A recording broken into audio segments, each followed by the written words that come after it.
Tapi ada juga dosa yang melibatkan orang, seperti mencuri ampun orang, ya kalau, atau menggibah merusak kehormatan orang, atau menumpahkan darah orang. Nah ini kadada ampunan ini kalau di dalam istilah disebut dengan tabiat. Sebagian ulama mengatakan orang yang pulang haji itu dosanya diampuni Tuhan kayak waladatu ummu, seperti bayi yang dilahirkan mamanya. Orang nang bulik haji itu dosanya diampuni kecuali tabiat, ujar ulama. Ada sebagian ulama mengatakan begitu.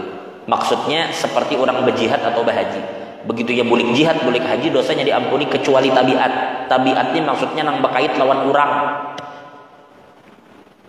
Ada harta orang yang kita rampas itu kadada ampunnya kecuali dibulikakan.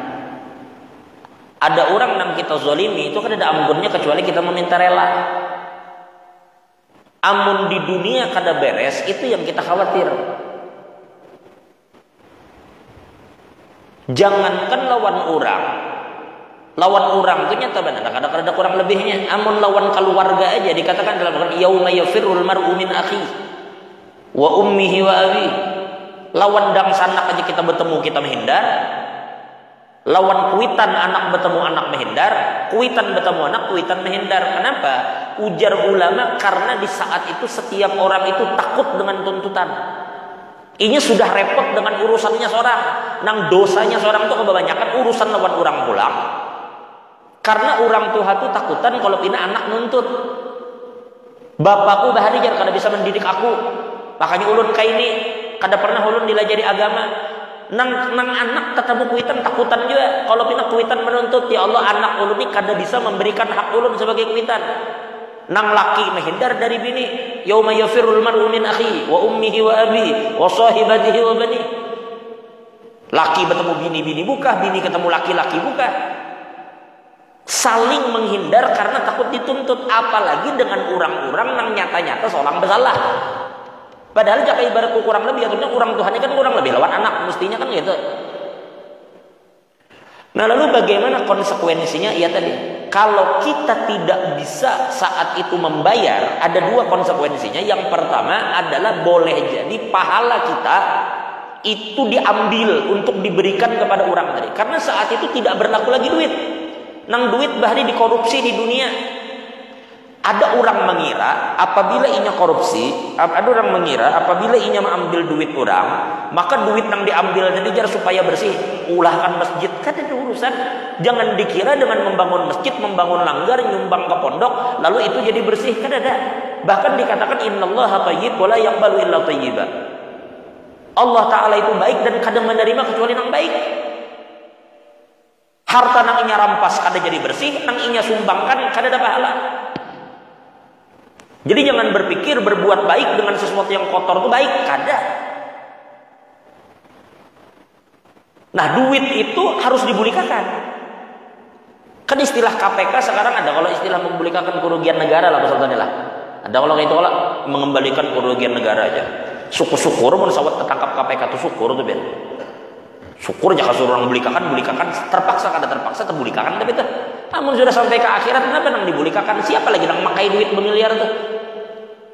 Di akhirat tuh duit bermiliar tuh dipakai apa? Kan ada lagi duit miliar itu. Maka kemana membulikakannya? Mau kada maulah amal inya, maka orang nang dizolimi ini kada bakal membiarkan dia lolos. Karena inya pun saat itu berharap inya ini kekurangan amal juga, pencarian amal juga nih. Sedangkan saat itu kan kau lagi beramal. Mau kada mau apabila inya merasa ada sangkutan, amal orang tuh bawa sini inya perlu dengan amal itu. Maka kita nang beramal banyak, inilah yang dimaksud ulama, beramal tadi bocor. Beramal tapi bocor, mengumpulkan baju dalam ember. Begitu embernya dibawa sampai ke tujuan, habis kada ada bajunya. Amal kita dijulung ke siapa? Ke orang yang kita zalimi. Ternyata begitu kita julung amal dijulung, ternyata masih banyak lagi sambutan. Apa konsekuensi kedua? Maka keburukan orang yang kita zolimi itu ditimpakan ke kita. Ujarnya mana lagi? Aduh nih ampun ulun belum tuntung. Mana amal pian? Habis amalnya sudah. Sudah ujar orang nih kada apa-apa, amalnya habis sekarang dosa ulun dan anukan ke situ. Nah ini yang ditakuti itu pada zaman ini nih masalah ini. Kita bukan meremehkan dosa lah, bukan meremehkan, tetapi amun dosa tuh antara ini lawan Tuhan aja, itu masih lebih ringan ampunannya.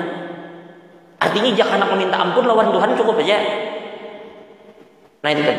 Ya termasuk dari apa? Termasuk dari amal-amal yang kita gawi. Cuma sekali lagi ulang, ada sebagian ulama memahami bahwa yang dimaksud dengan as-saumu li wa ana ajzi bih, ada sebagian ulama memahami bahwa salah satu amal yang dijagakan oleh Tuhan itu puasa, sehingga dia tidak diberi kecuali kepada orang yang menggawi, seakan-akan yang ini disimpani oleh Tuhan khusus, nang ini dihabis-habisakan, lalu kena ketika selesai urusan dengan orang lain baru ini dijulung lawan nang ampun jadi.